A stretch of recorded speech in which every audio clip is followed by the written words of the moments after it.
Thank you for joining me for another Quick Hits conversation. Today, I would like to ask the question, is building trust on purpose manipulation? Jona, kick us off. Good morning. Well, that's such an interesting question. So I've been mulling this over, and I don't think that as humans, we're really capable of not being manipulative if you choose to think of it in that way, because we are hardwired for survival. And so at our core, everything that we do is eventually beneficial to us, whether it makes us feel good, gives us the warm fuzzies. But I think there really are at its heart of hearts, very few truly selfless acts. So if you want to label it that way, you sure can, but oof, that's a really loaded question. Yeah. Yeah, I think it depends on what the intent is behind building the trust. For me, I have to build trust with individuals I work with my team. So when I meet with them and I talk with them, it is under the idea, the intent is I'm building trust with them, but it's so that I can work better with them, so I can help coach them better and they have trust in what I'm saying. Now, if you're building trust because you want to take advantage of the person, yeah, I would say that's manipulative.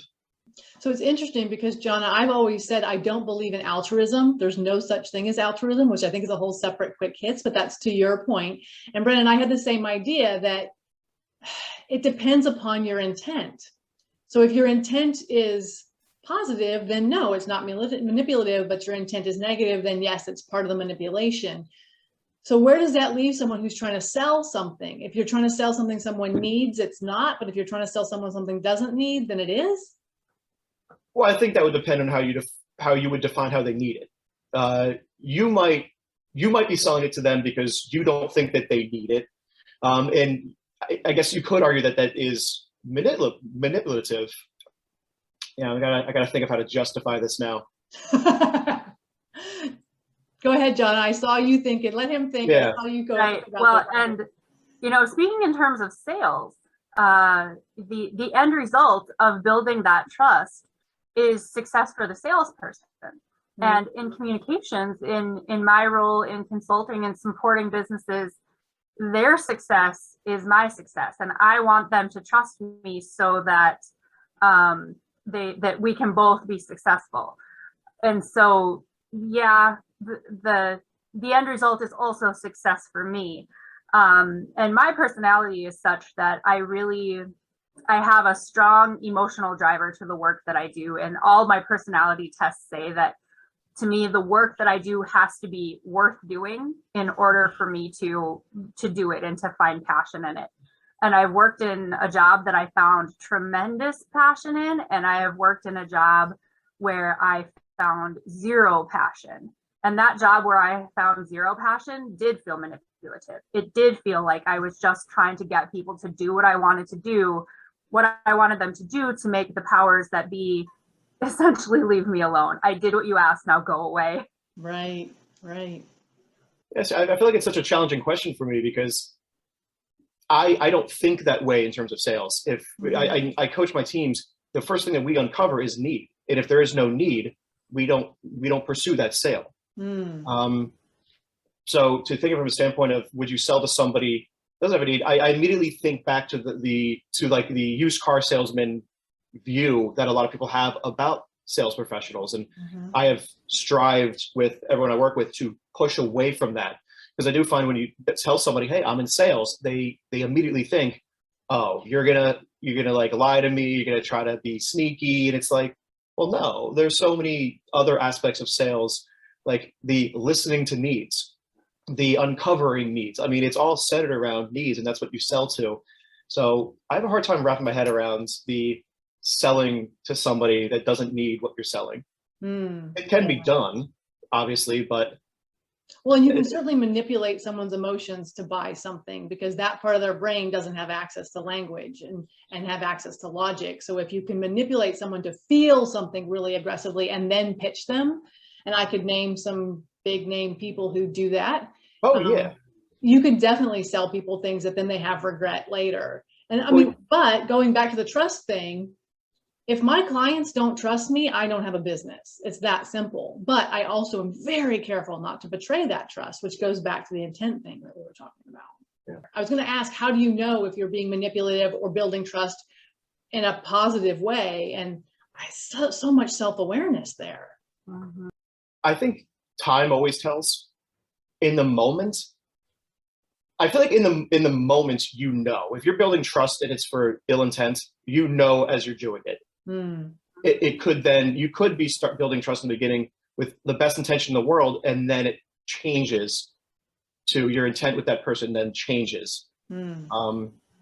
Like I imagine like building friendship with somebody and then finding out that their family is really wealthy and their father owns a big company and you're trying to get a job.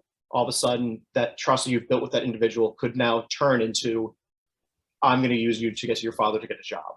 Mm. The three of us know a lot about building trust. It's something that we do professionally. Do you think that you notice when someone else is purposefully building trust with you, or is it so comfortable that it just happens? I have a handful of people that I recognize are trying to build trust with me.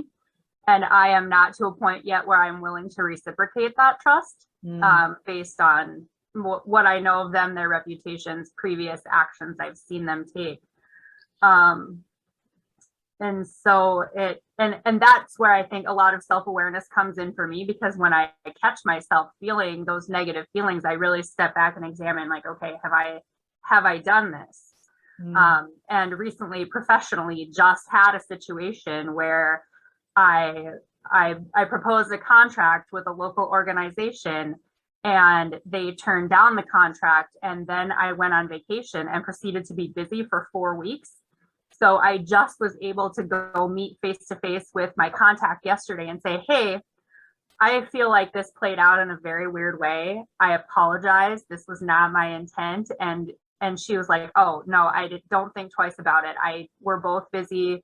I'm in the throes of this festival, and that's not how I'm thinking about this at all. But it was really concerning me that it looked like I had manipulated her, that I was building that trust for ill intent, and like, oh, I didn't get what I wanted, so now we're not friends anymore. And that was a very negative feeling. Yeah, I definitely get that. I'm a big fan of like rereading messages that I've sent out to like friends and family. And the worst for me is when I reread a message I sent out and I'm like, I forgot like the most important part of the message. And then it makes me feel horrible because I'm like, oh, I probably sound like such a jerk. So I have to send another message out like, by the way, I meant to add this. And then all of a sudden the responses come in and it's like, oh man. So, yeah. Well, Brandon, do you think you notice when someone's trying to build trust on purpose? Yeah, absolutely. Because I feel like most people I work with, one of the first things that they feel that they need to do is prove themselves. So it's, hey, do you have any extra assignments? There's anything extra I can do? You know, I understand you're working on this later. Can I join you? And I know they're doing because they, as much as I want to believe that they're building trust with me because they like me, I'm also in a position where I could potentially help them out. So they will take advantage of that. But I don't know if I don't really consider that to be, you know, manipulation, because I kind of give them that open. I tell people, reach out to me if you need to. I still have reps now that will message me, you know, hey, will you be a reference for me? And they're generally the individuals who, when I worked with, were just always there saying, hey, can I do this? Can I do this? So yeah, I can really tell. When somebody's trying to build trust and it feels icky, that's when I notice it. When I feel like someone is pushing me to do something that I'm not super comfortable with and they're trying to engender themselves to me, then I'm like, ooh, this is icky. I don't like this. I think if somebody's building trust with me, it's not until they ask me to do something that I am just completely against will I recognize that there's actual ill intent behind the trust. But I feel like I lean on the everyone is good side of things. So I give them that chance, and until they say, hey, I want to do this to, you know, be more successful, I'm like, no, because that's a reflection of me now. Well, that's our 10 minutes. So I'm going to have to cut us off there. Thank you so much for having this conversation about trust and manipulation. It twists my brain every time. We'll do it again soon.